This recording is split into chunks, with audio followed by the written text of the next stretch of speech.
Students, आप सबका स्वागत है आपके अपने YouTube चैनल पे।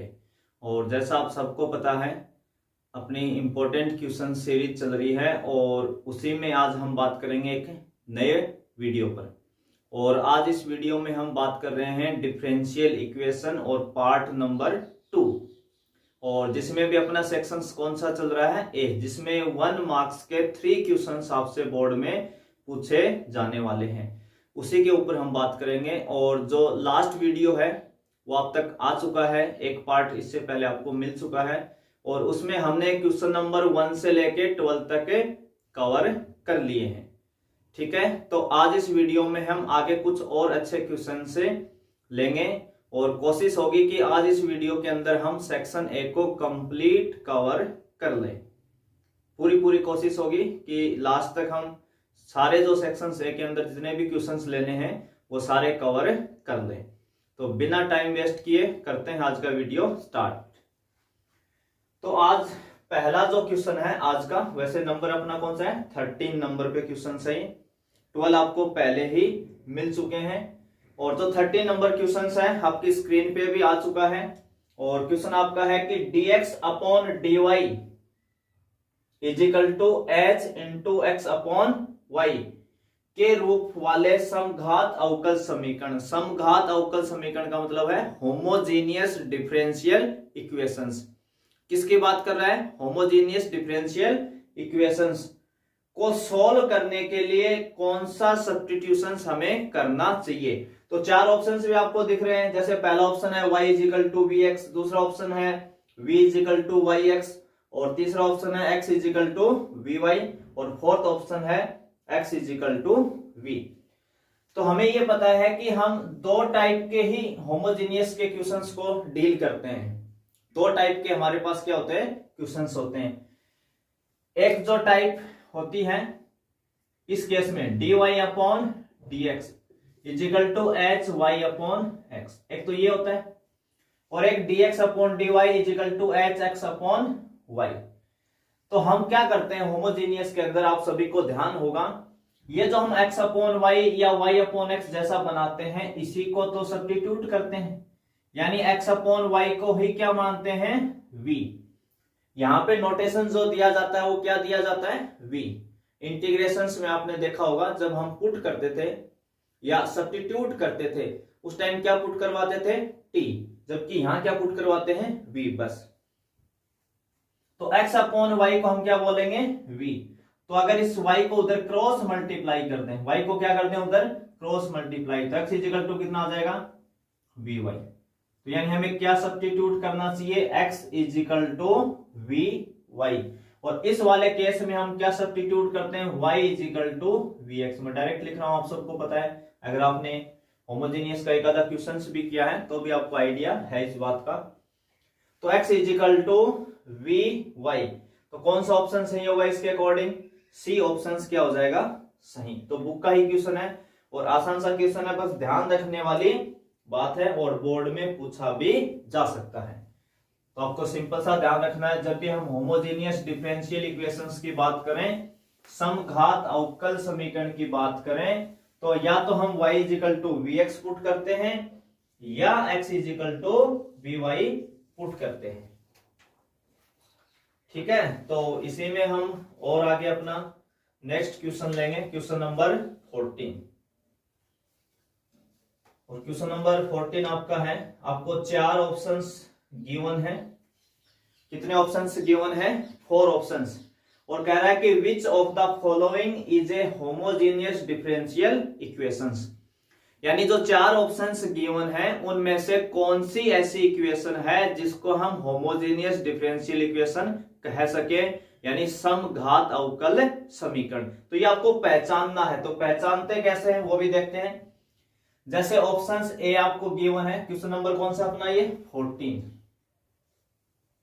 ऑप्शन ए आपके पास है 4x plus 6y plus 5 into dy minus 3x plus 2y plus 4 into dx is equal to 0। मैं सभी ऑप्शंस लिख देता हूं ताकि हम बात कर सकें। फिर x y into d x minus x की क्यूब प्लस वाई की क्यूब इंटू डी वाई, ये आपका ऑप्शन बी है। इसी में ऑप्शन सी है एक्स की cube plus 2y² into d x plus 2xy dy is equal to 0। और एक ऑप्शन आपके पास है d y² into d x plus x² minus xy और माइनस का y² इज इक्वल टू 0। आपको 4 ऑप्शंस दे दिए और आपको यह बताना है कि इन चारों में से कौन सी इक्वेशन जो है वो होमोजेनियस डिफरेंशियल इक्वेशन होगी, यानी समघात अवकल समीकरण होगी, ये हमें बताना है। इन चारों में से कौन सी होगी। तो देखिए,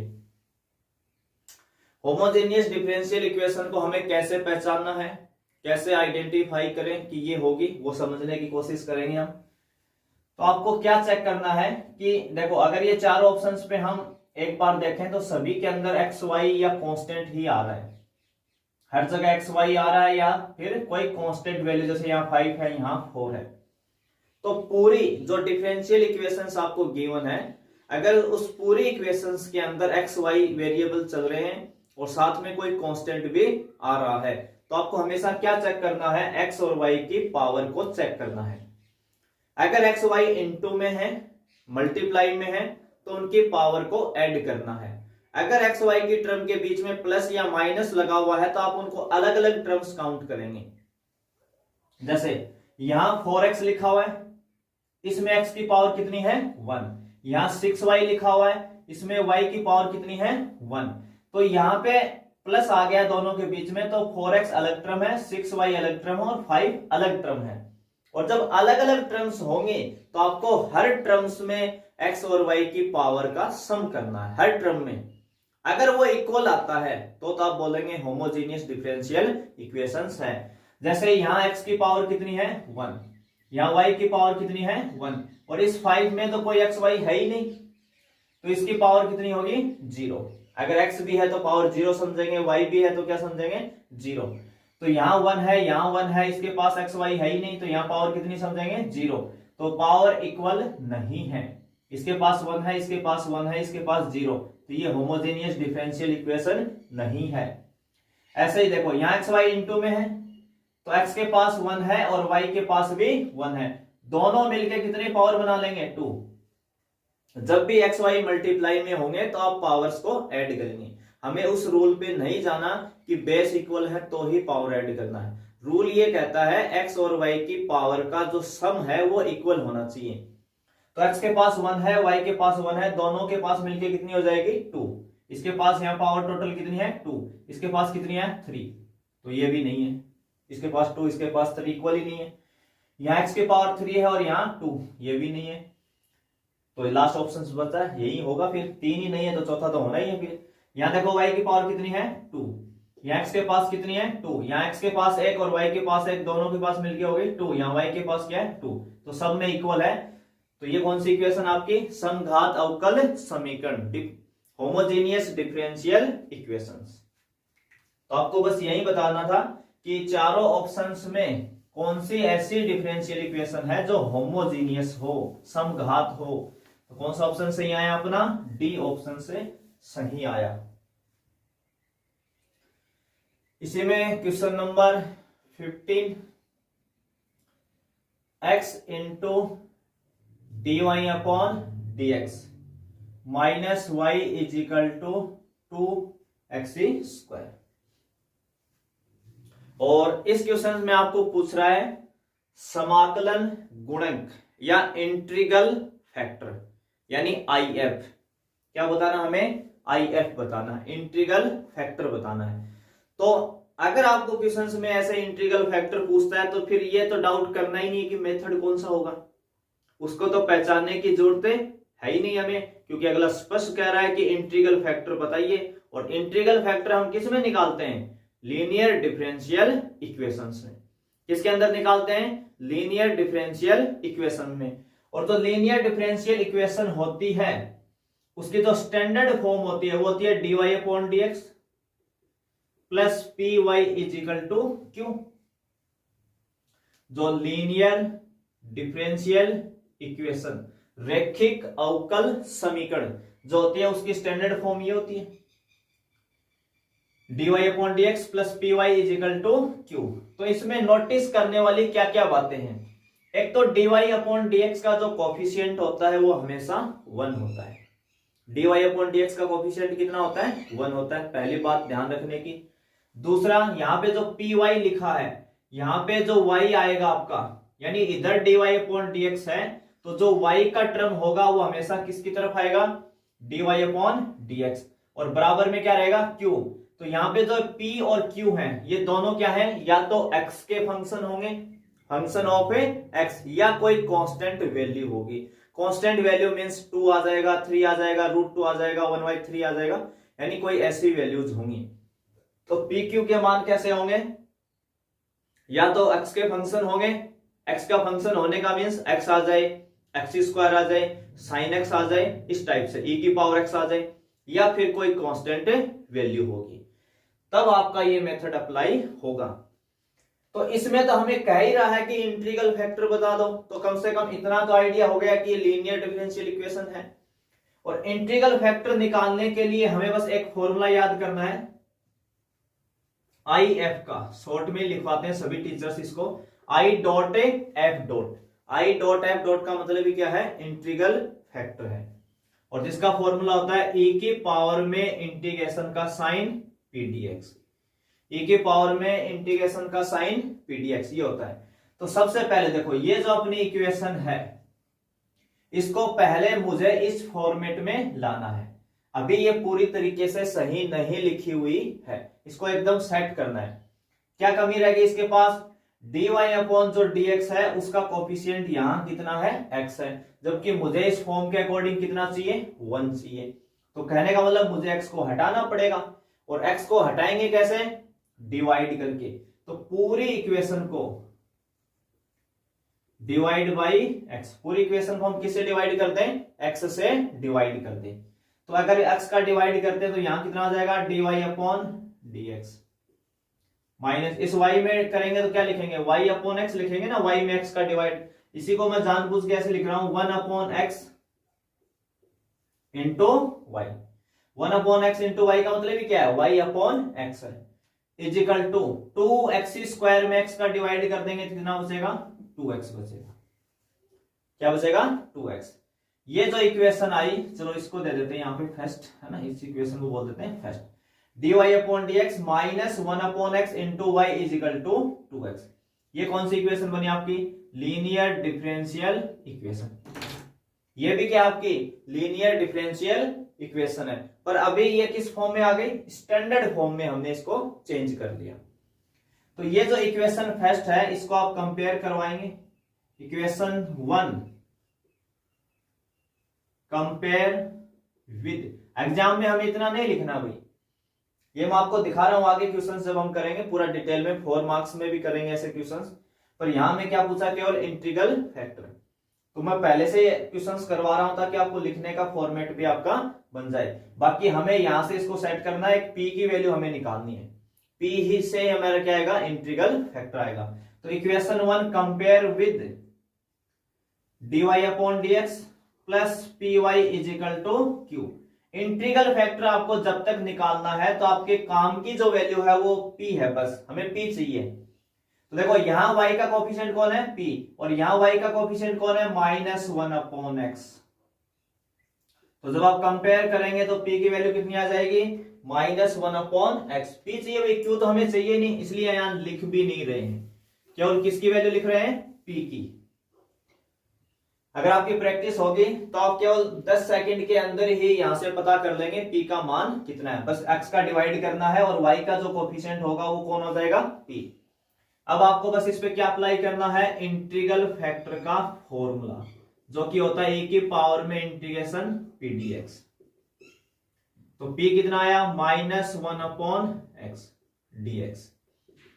तो माइनस को तो हम छोड़ देंगे, तो क्या बचेगा? dx अपॉन x, और dx अपॉन x का इंटीग्रेशन सभी जानते हैं, डायरेक्ट फॉर्मूला होता है log x।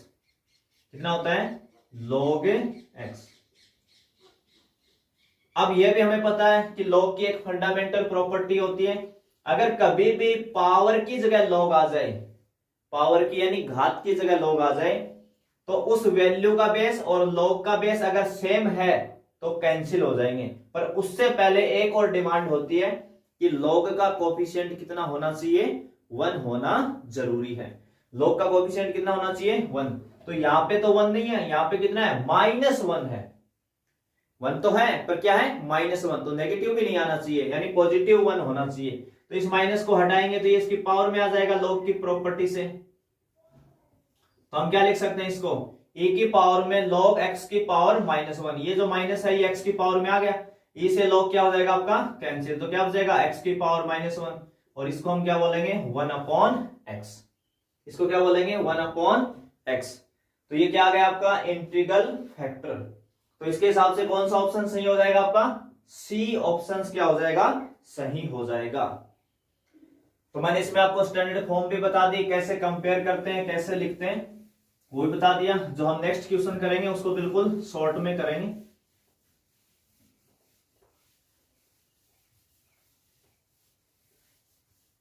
तो अगला क्वेश्चन नंबर 16, क्वेश्चन नंबर 16 आप देखिए क्या आपका 1 - y², 1 - y² dx/dy, 1 - y² dx/dy plus xy = ay। इसमें भी आपको क्या बताना है, इंटीग्रल फैक्टर, समाकलन गुणक बताना है, यानी IF बताना है। और इसमें देखिए जब हम इस फॉर्मेट की बात करते हैं dy/dx प्लस py = q की बात करते हैं, तो इस पूरी इक्वेशन में जो आपका y होता है, क्या होता है y, उसकी मैक्सिमम पावर 1 होती है, उसकी मैक्सिमम पावर क्या होती है 1, यानी y की पावर 1 ही होनी चाहिए। x की कितनी भी हो सकती है पर y की कितनी रहेगी 1, तब तो ये फॉर्मेट लगता है dy/dx वाला। अगर कहीं भी पूरी इक्वेशंस के अंदर y की पावर 1 से ज्यादा हो जाए, y की पावर 2 हो जाए, 3 हो जाए, तो फिर ये फॉर्मेट कभी नहीं लगेगा। इस फॉर्मेट की पहचान ही क्या है कि y की मैक्सिमम पावर क्या होगी 1 होगी। इसके अलावा और भी काफी पहचान है, जैसे जैसे क्वेश्चंस आएंगे मैं आपको बताता रहूंगा, आप देखते ही आइडिया कर देंगे कि कौन सा फॉर्मेट मुझे लगाना चाहिए। तो यहाँ एक तो कंफर्म हो गया कि dy/dx नहीं लगेगा, वैसे यहाँ लिख भी रहा है आपको dx/dy, तो इसके ही ज्यादा चांस है dx/dy लगने के। तो dy/dx की क्या पहचान थी, y की पावर कितनी होगी 1, ना कम ना ज्यादा। अगर y की पावर ज्यादा हो रही है उस केस में ये फॉर्मेट नहीं लगेगा, तो इसका उल्टे वाला लगेगा dx/dy plus px = q, dx/dy plus px = q। इस केस में x की पावर 1 होगी मैक्सिमम, और देख लो इस पूरी इक्वेशन के अंदर x की पावर 1 है, पूरी इक्वेशन में x की पावर कितनी है 1, यानी उससे ज्यादा नहीं होगी। तो यहाँ x की पावर कितनी है इसके अंदर 1 ही है, y की ज्यादा जा सकती है पर x की नहीं जाएगी। तो दोनों ही केस में चाहे आपका dy/dx बने चाहे dx/dy बने, उनका कोफिशिएंट कितना होना चाहिए 1 होना चाहिए। तो सबसे पहले आपको इसमें किसका डिवाइड करना पड़ेगा 1 - y² का, तो कितना हो जाएगा ये dx/dy plus y/1 - y² into x। ये वाला जो x है इसको जानबूझ के मैं इंटू में लिख रहा हूं ताकि हमें x का कोफिशिएंट समझ में आ जाए, और = ay/1 - y²। ये आपकी बनी स्टैंडर्ड फॉर्म। इसके अंदर ये जो वैल्यू है ये कौन है आपका p, और ये कौन है q। तो हमें तो p चाहिए, अगर if निकालना है तो p बहुत है हमारे लिए। तो p कितना है यहां से y/1 - y², ये किसकी वैल्यू आई p की। पूछा क्या हमें if, क्या फॉर्मूला होता है e की पावर में इंटीग्रेशन p dy। देखो जब dy/dx का फॉर्म था तो हमने यहां क्या लिखा था p dx लास्ट क्वेश्चन में, अगर dx/dy का फॉर्म है तो p dy। यानी आपको केवल एक ही फॉर्मेट याद करना है। अगर दूसरा कभी भी बनाना हो तो हर y की जगह x लिख लें और x की जगह y लिख लें। फॉर्मूला और मेथड एक का ही याद करना है, दूसरे को कन्वर्ट करना सीखें। तो वहां पे dx था, यहाँ पे dy हो जाएगा। यानी हर x को y में चेंज कर ले और y को x में चेंज कर ले। तो अभी तो हमें केवल if तक ही जाना है। तो देखो कितना आएगा यहां से if की वैल्यू, e की पावर में इंटीग्रेशन p कितना आया, y upon 1 minus Y square into dy। ठीक है। और आप इस स्टेप पे जब भी आप if निकाल रहे हो और यहां पे आके आपको कभी भी इसका इंटीग्रेशन करना है तो दो ही मेथड याद रखने हैं। अपने जितने भी क्वेश्चंस हैं उन सब पे वो लागू होता है और मोस्टली जितने भी क्वेश्चन सब पे लागू हो जाएगा। कोई टेंशन लेने की जरूरत नहीं है बिल्कुल भी।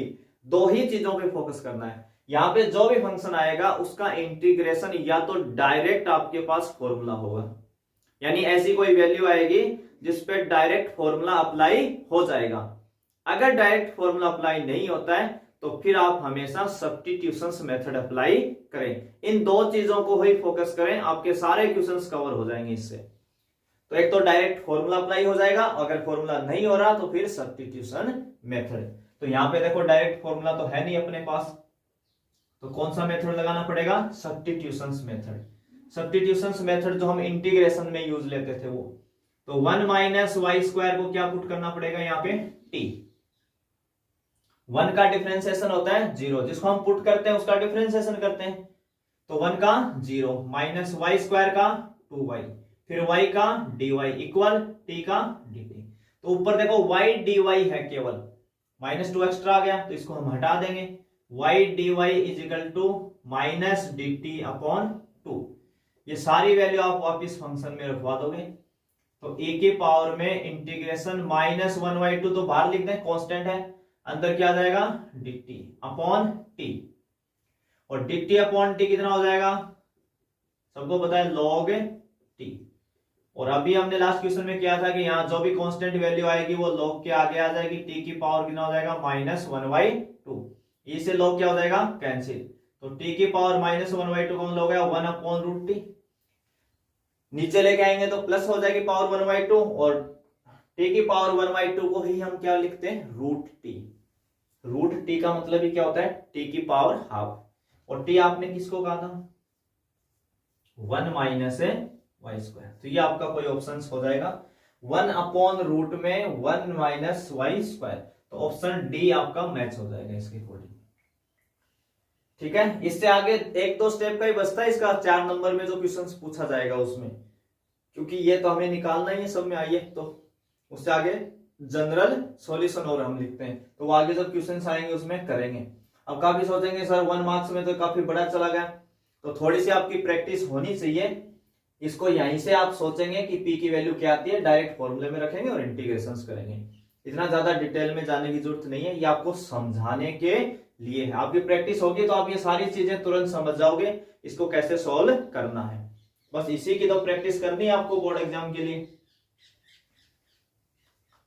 अगर यहां मैं फिर जल्दी जल्दी करवाने लग गया तो फिर आपको कुछ समझ में नहीं आएगा, इसलिए हम थोड़ा डिटेल में बात करेंगे ताकि जो कमजोर स्टूडेंट है वो भी कवर कर ले। ये था आपका क्वेश्चन नंबर 16। अगला question number 17।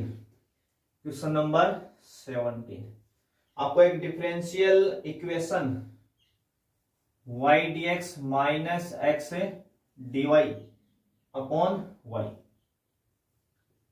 Is equal to 0 है, और इसका व्यापक हल यानी जनरल सॉल्यूशन बताना है। क्वेश्चंस आपके स्क्रीन के सामने है, स्क्रीन के ऊपर आपको दिख रहा है। उसमें आप देखेंगे तो जो हिंदी मीडियम में क्वेश्चंस लिखा हुआ उसमें ये है, और इंग्लिश मीडियम में जो लिखा हुआ है वो दूसरा क्वेश्चन है dy upon dx is equal to e की पावर में x प्लस y। तो dy upon dx is equal to e की पावर x प्लस y तो हम पहले ही डील कर चुके हैं क्वेश्चंस के अंदर, ठीक है ना। कॉपी पेस्ट के टाइम यहाँ पे ये मिस्टेक रह गई है। तो आपका जो क्वेश्चंस ये है, यानी वहां पे आपको इसको शिफ्ट करना है। शिफ्ट करने का मतलब बस आप नोट कर लेंगे कि जो dy upon d x equal e की पावर x प्लस वाई लिखा हुआ है उसकी जगह ये फंक्शन आना है। ठीक है, तो आपका क्वेश्चन ये है, जो हिंदी मीडियम वाला लिखा गया है वो सही है, इंग्लिश मीडियम में वो कॉपी पेस्ट करते समय रह गया आपका। ठीक है ना, तो क्वेश्चन आपका बेसिक ये है, आप ये नोट कर लें इंग्लिश मीडियम में।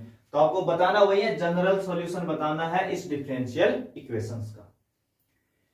ठीक है, तो इस इक्वेशंस को हम सॉल्व कैसे करें? 3 मेथड है, वेरिएबल सेपरेशन, होमोजेनियस और लीनियर डिफरेंशियल इक्वेशंस।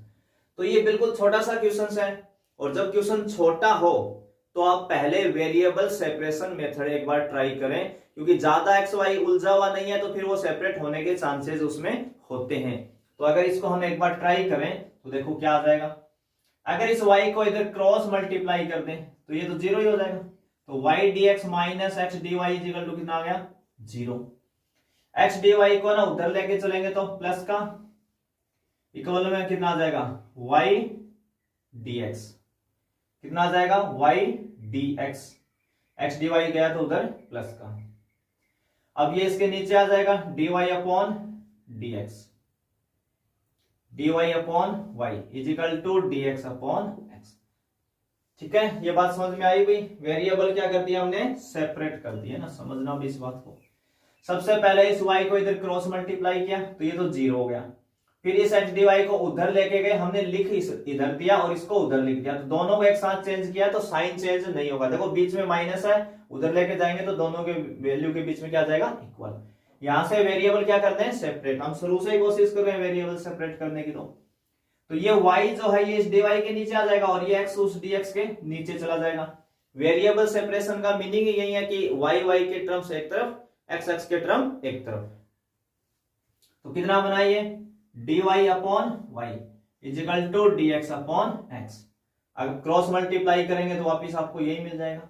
तो जब भी आप वेरिएबल सेपरेट कर रहे हो तो क्रॉस मल्टीप्लाई जरूर चेक करें, x किसके साथ मल्टीप्लाई होगा? dy के। तो देखो यहाँ x dy के साथ ही है, बिल्कुल सही लिखा है आपने इस केस में। यहां पे आके जैसे आपके वेरिएबल सेपरेट हो जाएंगे आप क्या कर देंगे? Integration, both side integration. तो इंटीग्रेशन करेंगे क्या लिखेंगे? dy upon y is equal to dx upon x। Integration का साइन लगाना, बोथ साइड इंटीग्रेशन का मीनिंग है दोनों साइड क्या लगाएंगे? इंटीग्रेशन का साइन। तो dy अपॉन y का इंटीग्रेशन क्या होता है? log y। dx upon x का कितना हो जाएगा? log x प्लस, मैंने लास्ट वीडियो में बताया था हम क्या ऐड करेंगे? c। और मैंने कहा था दोनों साइड नहीं करेंगे ना, एक ही साइड करेंगे और हमेशा dx की तरफ करेंगे। क्या ऐड करते थे? c, परंतु यहां पे हम जानबूझ के क्या ऐड कर रहे हैं? log c। नहीं तो आपके ऑप्शंस है ना मैच नहीं होंगे आपसे। हमने c की जगह क्या लिखा? log c। तो कब c लिखना है और कब log c लिखना है? कुछ क्वेश्चंस में ये प्रॉब्लम है कि आपको अगर आंसर मैच करवाना है तो फिर आपको c की जगह क्या लेना है? log c। तो इस चीज को हम कैसे डिसाइड करेंगे कि अब तो मुझे c ले लेना चाहिए और अब log c लेना चाहिए? तो ये जो पंगा है, ये जो प्रॉब्लम है, ये जनरल सॉल्यूशन में ज्यादा रहती है, व्यापक हल के सॉल्यूशन में। तो आपको ध्यान क्या रखना है? जैसे देखो यहाँ log y आया, यहाँ log x आया। अगर जब आप फंक्शन का इंटीग्रेशन करें उन सभी में log आ रहा हो, क्या रहा हो? log। जैसे log y log x, तो फिर c ना लिखें, आप भी क्या लिखें? log c लिखें।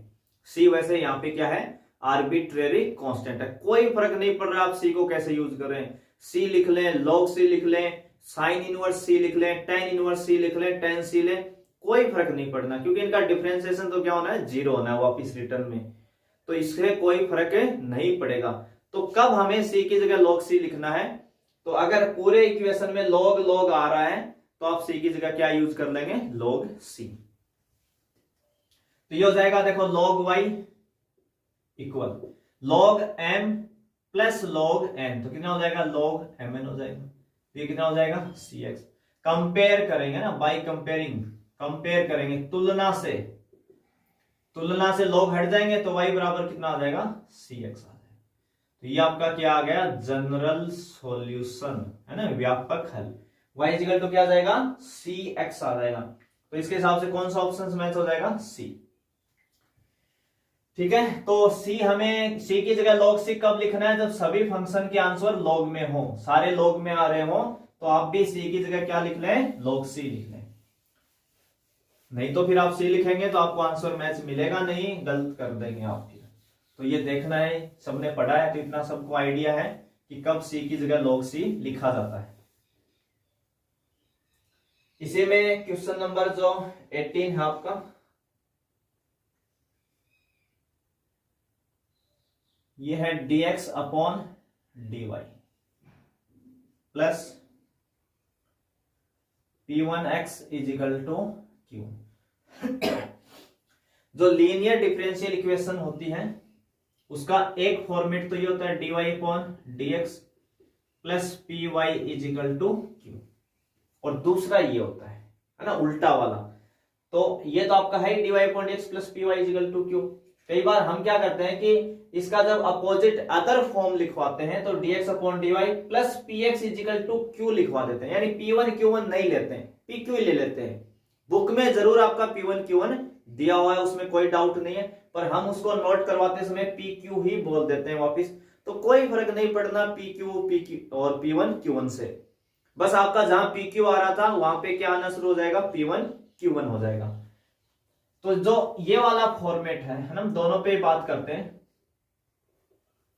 ये वाला जो फॉर्मेट था इसका जो जनरल सॉल्यूशन था, जनरल सॉल्यूशन यानी व्यापक हल, उसका फॉर्मूला क्या होता था, y into I F, y into I F. और आई एफ अभी हमने दो क्वेश्चंस किए और दोनों में दोनों ही फॉर्मेट यूज किए हैं। आई एफ का फॉर्मूला क्या होता है, देखो कई जगह बुक में तो ऐसे लिख देते हैं आई डॉट एफ डॉट, हम ऐसे लिखवा देते हैं फॉर्मूला, परंतु यहां ऐसा नहीं दिया हुआ है, आप ऑप्शन में खुद देख सकते हैं आई एफ नहीं लिखा हुआ है, आई एफ का फॉर्मूला लिखा हुआ है e की पावर में integration pdx is equal to integration का sign q into I F कितना है, e की पावर में integration pdx into dx plus c।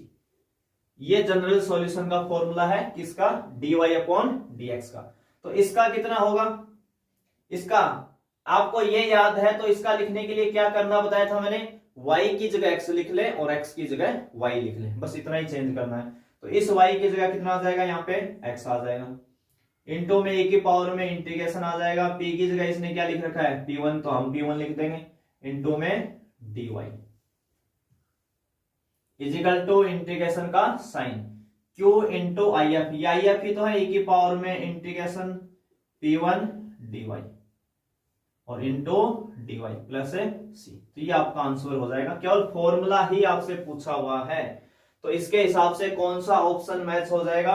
बाहर कितना चाहिए हमें, x चाहिए, तो ऑप्शन ए गलत हो गया, ऑप्शन बी गलत हो गया, ऑप्शन सी जो है वो x इंटू e की पावर में p1 dy is equal to q1, sorry यहाँ q की जगह क्या लिखेंगे q1, देखो यहाँ q1 है इसलिए q1, तो q1 इंटू e की पावर में p1 dy into dy plus c। तो कौन सा ऑप्शन सही हो रहा है, सी ऑप्शन से सही हो रहा है। तो केवल आपको फॉर्मूला पूछा है, जहां हम फॉर्मूले में direct I dot F dot लिखते थे वहां पे इसने क्या लिख दिया फॉर्मूला, और p की जगह क्या लिख दिया p1। तो p आए तो p पढ़ो और p1 आए तो p1 पढ़ो, बस इतना ही ध्यान रखना है। तो दोनों ही सही अपनी अपनी जगह। तो इसमें बस आपको ये फॉर्मूला याद होना चाहिए, और ऐसे क्वेश्चन आपसे पूछ सकता है बोर्ड के अंदर, कोई बड़ी बात नहीं है, और इन्हीं में से पूछेगा भाई मल्टीपल चॉइस के अंदर। तो ये कौन सा था आपका क्वेश्चन नंबर 18। अगला है 19। क्वेश्चन नंबर जो 19 है वो आपका है dy upon dx, dy upon dx plus y into 10x और इजिकल टू कितना है साइन x है। क्या पूछ रहा है, समाकलन गुणक आई एफ, इंटीग्रल फैक्टर पूछना चाह रहा है हमसे। तो ये वाला जो क्वेश्चन है इसका फॉर्मेट पहले से ही बिल्कुल सही है, यानी dy upon dx plus P Y is equal to Q, ये p है आपका और ये क्या है q है, dy upon dx plus P Y is equal to Q. तो हमें कुछ भी बनाने की जरूरत नहीं है, इस बार तो डायरेक्ट ही गिवन है, तो सीधा ही मैं लिख देता हूं p कितना आया यहाँ पे 10x आया, आई एफ का फॉर्मूला क्या होता है, ए की पावर में इंटीग्रेशन पी कितना आया 10x, सीधा फॉर्मूला लिख रहा हूं इस बार में, पी की वैल्यू सीधी पुट कर दी, p इजिकल टू 10x। और मैंने कहा था यहाँ पे दो ही मेथड अप्लाई करना, या तो आपके पास डायरेक्ट फॉर्मूला होगा या फिर आपका सब्स्टिट्यूशन मेथड। तो 10x का इंटीग्रेशन तो हम जानते हैं भी log sec x होता है, क्या होता है log sec x, e से log क्या हो जाएगा कैंसिल, तो कितना आ जाएगा sec x। तो आइए देखो कितना छोटा क्वेश्चन होगा, पीछे हम कितना बड़ा कर रहे थे उसको, तो एक दो स्टेप किसी इंटीग्रेशन में ज्यादा सॉल्व हो जाती है, किसी में कम। तो sec x आ गया तो कौन सा ऑप्शन सही हो जाएगा आपका, बी ऑप्शन सही हो जाएगा। क्वेश्चन नंबर 19 था ये इंटीग्रल फैक्टर के ऊपर। तो हमने 3 क्वेश्चंस कर लिए हैं इंटीग्रल फैक्टर के ऊपर, और भी देखते हैं, अगला भी यही है अभी। Question number 20, dy upon dx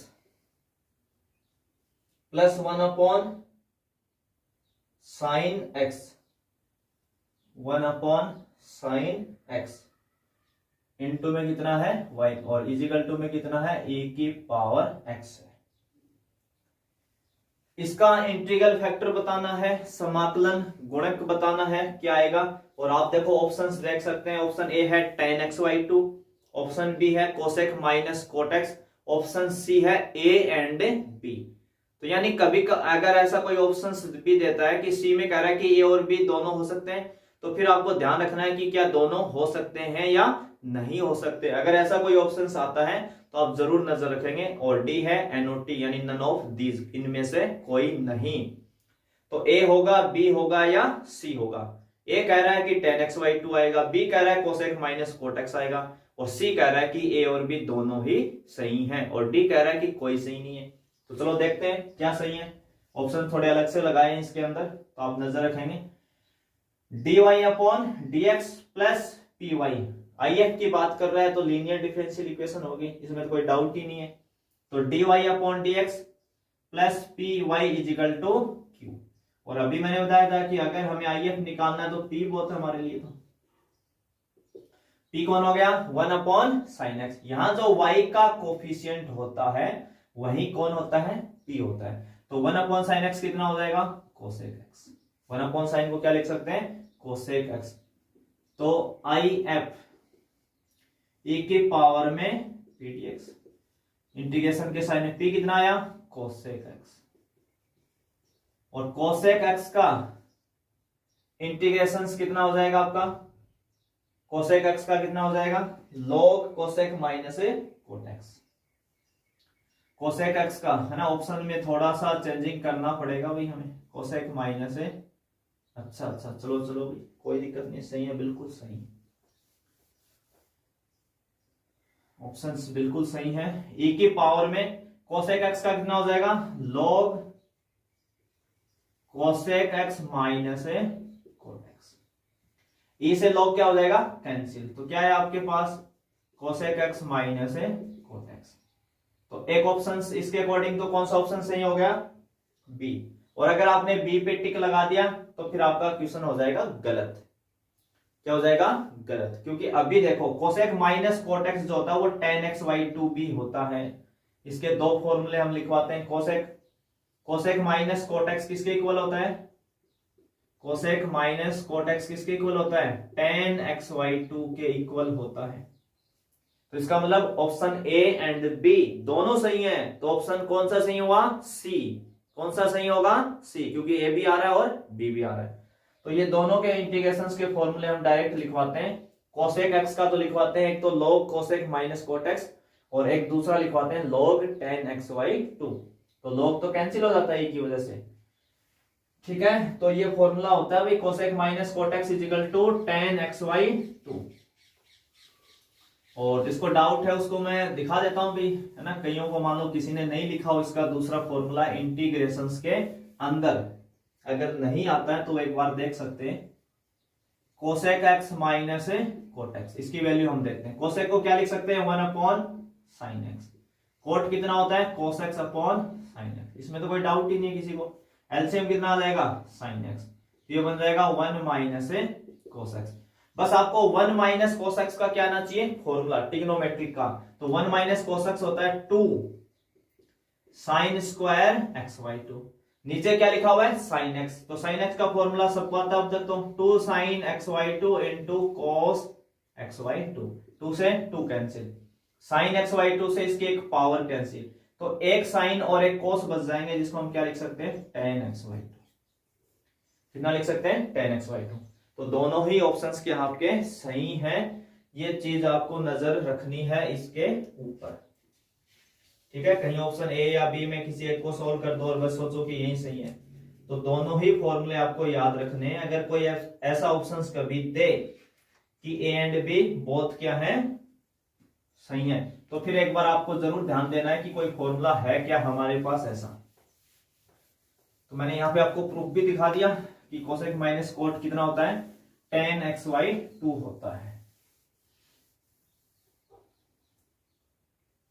चलिए इसी में अगला क्वेश्चन नंबर 21। इसमें आपको दिया हुआ है एक डिफरेंशियल इक्वेशन यानी रेखिक अवकल समीकरण dy upon dx plus P Q is equal to Y, और ये कह रहा है कि इसका समाकलन गुणक बता दो यानी IF बता दो। तो अब तक तो हमने काफी क्वेश्चंस कर लिए। इसका IF का फॉर्मूला क्या होता है, e की पावर में इंटीग्रेशन का साइन p dx। तो इसके हिसाब से कौन सा फॉर्मूला सही होगा, आपका डी ऑप्शन सही हो जाएगा। कौन सा ऑप्शन सही हो जाएगा, डी। बस आपको क्या पूछ लिया है यहाँ पे, फॉर्मूला, ठीक है। तो पहले ही हमने क्वेश्चन कर लिए, तो आपको आता है ये फॉर्मूला क्या होता है इसका। तो छोटा सा क्वेश्चन था, इस पे भी आप नजर रखेंगे, इस टाइप से सिंपल पूछ ले आपसे। अगला जो क्वेश्चन है 22, ये हमने शायद अभी डील कर लिया है। इस डिफरेंशियल इक्वेशन का आपको क्या निकालना है, general solution dy upon dx is equal to y upon x। और जैसा आप देख पा रहे हैं बोर्ड 2012 एंड 16 है ना, दो बार पूछा हुआ है 1 मार्क्स के अंदर। इस क्वेश्चंस को पहले से ही पूछा हुआ है। तो अभी हमने पीछे एक ऐसा क्वेश्चंस किया था, अगर आपको ध्यान हो, जिसमें मैंने कहा था कि हिंदी मीडियम में अलग टाइप हो गया है और इंग्लिश मीडियम में अलग टाइप हो गया है। वही क्वेश्चंस है सेम, वही क्वेश्चन क्या आपका सेम है, और ये 2 बार बोर्ड में आया हुआ है 1 मार्क्स के अंदर। वहां शायद कुछ ऐसा लिखा हुआ था y dx minus x dy upon y is equal to 0। तो ये और ये एक ही चीजें हैं। आप इसको सॉल्व करेंगे तो यहीं पहुंचेंगे, या इसको सॉल्व करेंगे तो ऐसे लिख सकते हैं, ठीक है। तो ये पहले से हम कर चुके हैं, 22 वाला तो हमारा पहले से ही हो गया। फिर भी मैं 1-2 स्टेप और दिखा देता हूं ताकि आपको याद हो जाए। हमें क्या करना है, यहाँ पे वेरिएबल सेपरेट करने हैं। तो देखो इन दोनों को इंटरचेंज कर दे, यानी dy अपॉन इस y को यहां ले आए और dx को उधर ले जाए। अब आपको क्या करना, वेरिएबल हो गए सेपरेट, y एक तरफ x एक तरफ। अब क्या करना, आपको इनका इंटीग्रेशन करना है। तो इसका कितना हो जाएगा, log y, ये कितना हो गया, log x। और मैंने कहा था सब में log आए तो हम c नहीं लिखेंगे, क्या लिखेंगे, log c। अब तो याद आ गया होगा आपको, ये क्वेश्चन हमने किया था। log m plus log n यानी log mn, और log दोनों तरफ से हो जाएगा कैंसिल, तो y is equal to cx। ये जो कैंसिल होता है ना, ये बाई कंपेयरिंग करके हम करते हैं, तो कैंसिल नहीं करें ऐसे कभी, है ना। y बराबर क्या लिखते हैं, cx लिखते हैं। तो ये पहले ही हम कर चुके हैं और काफी इंपॉर्टेंट क्वेश्चन है। आप खुद देख सकते हैं 2 बार बोर्ड में आया हुआ है। इस फॉर्मेट में भी पूछ सकते हैं, और जो हमने पीछे क्वेश्चन किया था उस फॉर्मेट में भी इसको पूछ सकते हैं। तो अच्छा क्वेश्चन है भाई, इस पे जरूर आप नजर रखेंगे। क्वेश्चन नंबर 22 के ऊपर। ऐसा ही अगला क्वेश्चन आपका है 23। क्वेश्चन आपका है dy upon dx plus root में 1 minus Y square upon 1 minus X square is equal to 0। क्या बताना है इसका, जनरल सॉल्यूशन। और बोर्ड 2013 में ये आया हुआ है आपका, ठीक है ना। 2013 के अंदर इसको पूछा हुआ है, बोर्ड में आया हुआ क्वेश्चन है और बिल्कुल सिंपल क्वेश्चन है। और 1 मार्क्स में अगर आप कभी भी जनरल सॉल्यूशन का कोई क्वेश्चन सॉल्व कर रहे हैं तो सबसे पहले आपको वेरिएबल सेपरेशन वाला मेथड ही याद करना है। या तो IF पूछेगा तो वो तो आपको डायरेक्ट ही पता लग जाएगा कि ये तो लीनियर डिफरेंशियल इक्वेशन है, रैखिक अवकल समीकरण है। अदरवाइज फिर आपको वेरिएबल सेपरेशन यानी चरों को पृथक करना, 9.4 जो एक्सरसाइज आपकी है उसके ऊपर एक बार फोकस करेंगे कि क्या वेरिएबल सेपरेट हो सकते हैं। तो देखो इसमें हो सकते हैं नहीं हो सकते हैं, ये अभी चेक कर देंगे। सबसे पहले इस वैल्यू को उधर लेके चले तो RHS में तो बाहर क्या लग जाएगा माइनस, ये कितना हो जाएगा √1 minus Y square upon root में 1 माइनस एक्स स्क्वायर। देखो अगर कोई भी इक्वेशन आपकी न्यूमरेटर अपॉन डिनोमिनेटर है, अगर उस पूरे पे रूट लगा है तो आप चाहें तो अलग अलग रूट लगा सकते हैं, अलग अलग क्या लगा सकते हैं रूट, वही हमने किया है। अब मुझे क्या करना है वेरिएबल को सेपरेट करना है। तो देखो यहाँ dy है और यहाँ √1 माइनस वाई स्क्वायर है, तो इन दोनों को क्या करते हैं इंटरचेंज करते हैं, क्रॉस मल्टीप्लाई करके इसको उधर ले चले इसको इधर ले आए, तो क्या हो जाएगा ये dy अपॉन रूट में 1 माइनस वाई स्क्वायर, ये dx इधर आ जाएगा तो माइनस dx अपॉन रूट में 1 माइनस एक्स स्क्वायर। अब y y एक तरफ x x एक तरफ, इसका मतलब वेरिएबल क्या हो गए आपके सेपरेट हो गए। जैसे ही वेरिएबल सेपरेट हो जाए आपको क्या करना है बोथ साइड इंटीग्रेशन, और बोथ साइड इंटीग्रेशन का मतलब क्या करना है आपको, दोनों साइड इंटीग्रेशन का साइन यूज करेंगे बस अभी एक बार के लिए। क्या कर दिया इंटीग्रेशन का साइन हमने लगा दिया है। अब बस आपको क्या करना है dy upon √1 minus Y square का इंटीग्रेशन करना। अब इंटीग्रेशन करेंगे समाकलन, तो इसका तो हम फॉर्मूला डायरेक्ट ही जानते हैं, ये किसका इंटीग्रेशन, इसका इंटीग्रेशन क्या हो जाएगा साइन इनवर्स y माइनस इसका हो जाएगा साइन इनवर्स x, कितना हो जाएगा ये साइन इनवर्स y है और ये साइन इनवर्स x है, प्लस c, x को इधर ले आओ, साइन इनवर्स x को इधर लेके आएंगे तो प्लस का हो जाएगा, तो sine inverse x plus sine inverse y equal to कितना आ जाएगा c। तो ये आपका क्या आ जाएगा जनरल सॉल्यूशन यानी व्यापक हल। तो जितना भी आपका 9 का चैप्टर है डिफरेंशियल इक्वेशन वाला जो चैप्टर है जो हम पढ़ रहे हैं अभी, उसके अंदर जो इंटीग्रेशंस के जितने भी क्वेश्चन है, क्योंकि पहले तो आपका मेथड अप्लाई होता है, इंटीग्रेशन तो 1-2 स्टेप का है लास्ट में, और मोस्टली जितने भी क्वेश्चंस हैं 2-4 क्वेश्चंस को छोड़ के नॉर्मल जो आपके फॉर्मूले हैं या तो डायरेक्ट फॉर्मूले अप्लाई होंगे या फिर आपका सब्स्टिट्यूशन मेथड अप्लाई होगा, इन दो ही पे ज्यादा फोकस करें। फिर आपका एक आधा क्वेश्चन जो है पार्शियल फ्रैक्शन का है या कोई क्वाड्रेटिक रूल लग जाएगा, इससे अलावा कोई क्वेश्चंस नहीं है जिसमें आपको इंटीग्रेशंस के ऊपर कोई ज्यादा फाइट करनी पड़े। डायरेक्ट फॉर्मूले मिलेंगे या फिर सब्स्टिट्यूशंस मेथड, पहले इन दो पे जरूर आप फोकस करें।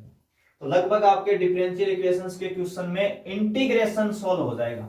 इंटीग्रेशन यहाँ कोई बड़ा इश्यू नहीं है भाई, क्योंकि क्वेश्चन बिल्कुल सिंपल आएंगे आपके इंटीग्रेशन। पहले बस आपको मेथड अप्लाई सही करवाना है कि कौन सा मेथड इस पे लगेगा। इसी में अगला 24 और जैसा आप देख रहे हैं बोर्ड 2014 में आया हुआ है, तो सभी क्वेश्चन लगभग बोर्ड के हैं। अभी एक बार आपके लिए dy upon dx plus y is equal to 1, और मैंने कहा अगर 1 मार्क्स में है तो आप एक बार जरूर ट्राई करेंगे छोटे मोटे क्वेश्चन में वेरिएबल को सेपरेट करने की।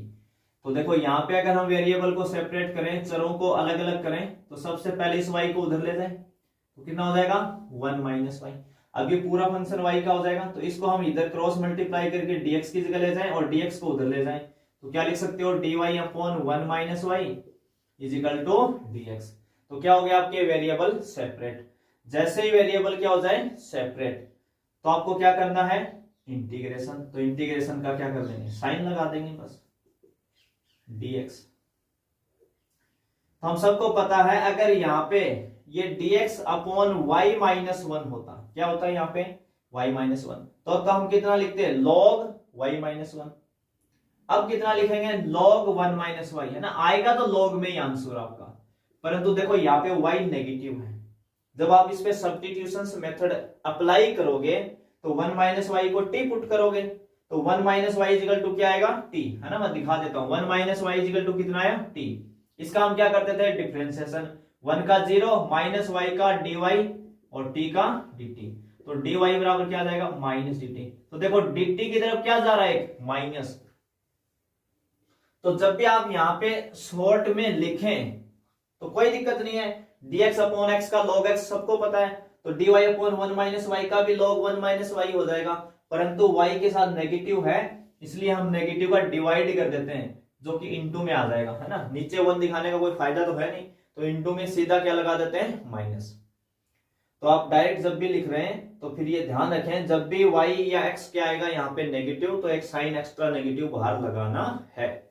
उधर dx का कितना हो जाएगा, x प्लस c, इस माइनस को उधर मल्टीप्लाई कर दें। एक तो यहीं तक भी आंसर ठीक है, इस टाइप से कोई मैच होता है आपका तो ठीक है, और वैसे मल्टीपल चॉइस में तो है ही नहीं, आप यहां भी छोड़ सकते हैं सॉल्यूशन को, और ये माइनस उधर ले जाएं या इस log को उधर ले जाएं तो कितना हो जाएगा, ठीक है। अगर आपको बुक का ही आंसर मैच कराना तो देखो आगे थोड़ा सा बढ़ा रखा, फिर इसको log 1 minus Y is equal to ये कितना हो जाएगा, माइनस एक्स माइनस सी, इस नेगेटिव को उधर ले जाएंगे।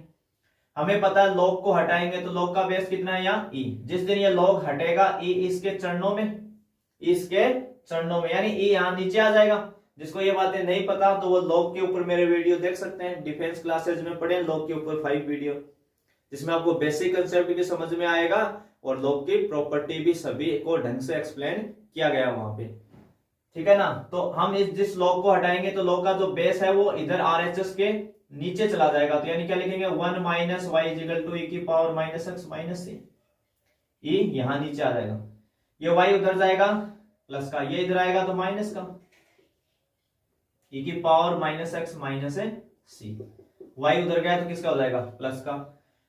अब इनको हम चाहे तो 1 माइनस e की पावर माइनस एक्स ई की पावर माइनस सी लिख सकते हैं, बेस इक्वल है तो पावर ऐड हो जाएंगे, वापस आ जाएगा। इसको हमने क्या कर लिया, सेपरेट। तो यहाँ पे 1 माइनस, यहाँ क्या लिख रहे हैं, एक बार प्लस लिख रहा हूं मैं जानबूझ के, और ये माइनस ले लिया अंदर, है ना, माइनस ले लिया अंदर, e की पावर माइनस इंटू e की power minus X is equal to Y. यहाँ क्या लिखा, प्लस माइनस अंदर ले लिया और e की पावर माइनस सी को अंदर अलग ब्रैकेट में लिख दिया। बुक में जो आंसर है ना वो यहाँ a लिखा हुआ है, क्या लिखा हुआ है, a। तो देखो इतना याद नहीं रहेगा एग्जाम टाइम में कि a लिखा हुआ तो मैं भी a लिखूं b लिखूं, तो आपको भी इस चीज की टेंशन नहीं लेनी है। आप यहां तक इतना सॉल्व कर दें तो भी चल जाएगा, कोई खास दिक्कत नहीं है। और आगे जब बढ़े, अगर क्योंकि हम कोशिश करते हैं कि जो जनरल सॉल्यूशन हमारा आता है, व्यापक हल जो आता है वो हम y के इक्वल लिखने की कोशिश करते हैं। कुछ सवालों में नहीं भी करते हैं, कुछ में मोस्टली लिखते हैं, 99% लिखते हैं, 1-2 क्वेश्चन में ही नहीं लिखते हैं। तो जब आप अगर नहीं लिख पा रहे हैं, आपको लग रहा है कि लोग लाग नहीं हटाना, तो फिर यही छोड़ दें और आगे करना है। तो यहाँ पे कोई जरूरी नहीं आपको याद रहे कि फिर से मैं ए ही लिखूं, आप इसको सी डैश नाम दे देना, कोई भी नया नोटेशन अपनी तरफ से दे देना, बी दे देना, ए दे देना, सी डैश दे देना, C1 बोल देना। तो यानी हमने यहाँ पे माइनस ए की पावर माइनस सी को क्या नाम दिया था, ए। तो कोई भी नोटेशन दे देना, वो आपकी मर्जी है, उसमें कोई प्रॉब्लम नहीं होगी, आंसर आपका वो भी सही माना जाएगा। तो मैंने एक बार बुक का आंसर मैच से करवा दिया इसके अंदर यहाँ पे, उसके लिए आपको थोड़ा एक्स्ट्रा सॉल्व करना पड़ेगा। और इसी में अगला क्वेश्चन नंबर 25।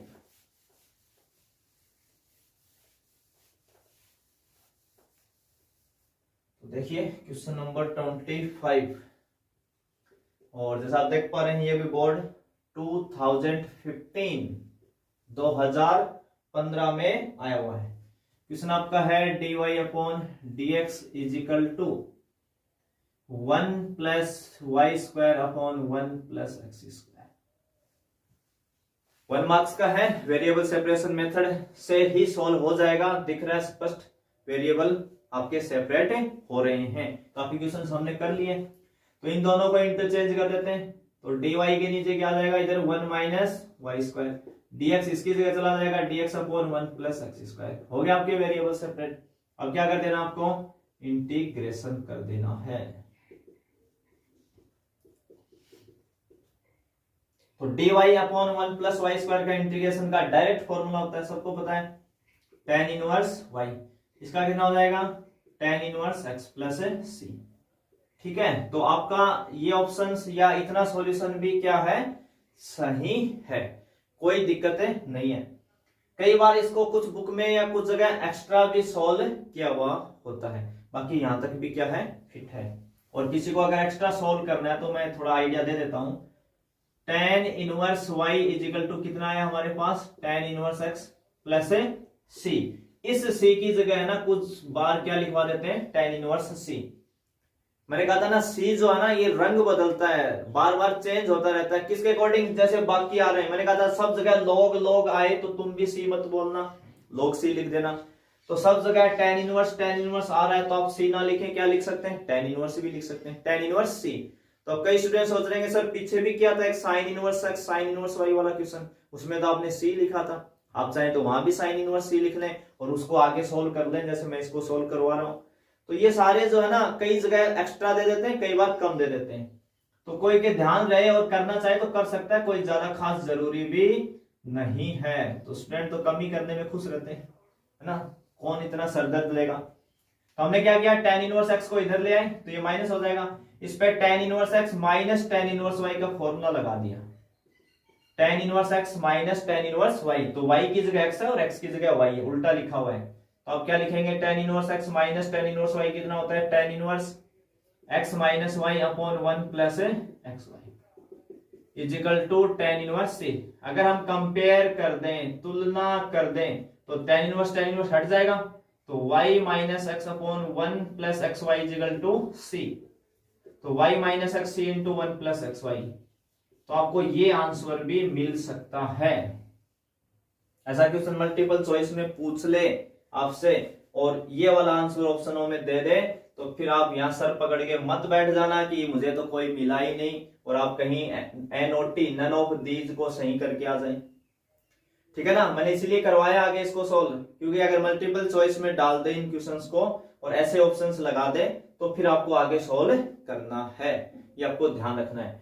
तो ये जो C जो है ना, ये जो C चल रहा है, इसका आपको इस पे स्पेशल नजर रखनी है कि अगर सभी पूरे क्वेश्चन में tan इनवर्स चल रहा है तो मैं C ना लिख के tan इनवर्स C लिख लूं, log चल रहा है तो C ना लिख के log C लिख लूं, साइन इनवर्स चल रहा है तो C ना लिख के साइन इनवर्स से लिख लूं। बस इतना सा आपको ध्यान रखना है जब भी आपको आंसर मैथ से कराना हो या थोड़ा एक्स्ट्रा सोल्व करना हो। ठीक है, तो मैंने जैसे वीडियो के स्टार्टिंग में कहा था कि आज हम इस वीडियो में सेक्शन ए को कंप्लीट कवर कर लेंगे। तो सेक्शन ए के हमने 25 क्वेश्चंस कवर किए हैं, कुछ क्वेश्चंस और जो 1 मार्क्स के हैं जिसको 2 मार्क्स में बोर्ड है ना, इसी क्वेश्चन को 2 मार्क्स में भी पूछ सकता है। तो हम सेक्शन बी जो लेंगे अपना नेक्स्ट, उसमें से 2 मार्क्स के क्वेश्चन होंगे, कुछ क्वेश्चन इसी पैटर्न बेस पे होंगे। तो वहां हो सकता है कि जो हम 2 में कर रहे हैं उसको कहीं 1 में पूछ ले, कोई 1 वाला 2 में भी पूछ सकता है। तो इतनी स्टेप तो बनती है कि 2 मार्क्स का आराम से क्वेश्चन बन सकता है। तो आज इस वीडियो में हम यहीं क्लोज करेंगे। तो अपना जो सेक्शन ए है वो हो गया है कंप्लीट, और जितने भी अच्छे क्वेश्चन थे मैंने सारे बता दिए हैं, हर टाइप से बता दिए हैं, फॉर्मूला पूछ सकता है, ऐसे पूछ सकता है, जैसे भी पॉसिबल था लगभग मैंने पूरी कोशिश की है। अब हम मिलेंगे एक नए नेक्स्ट वीडियो में जिसमें हम स्टार्ट करेंगे सेक्शन बी आपका। तब तक के लिए आप सभी का एक बार फिर से धन्यवाद।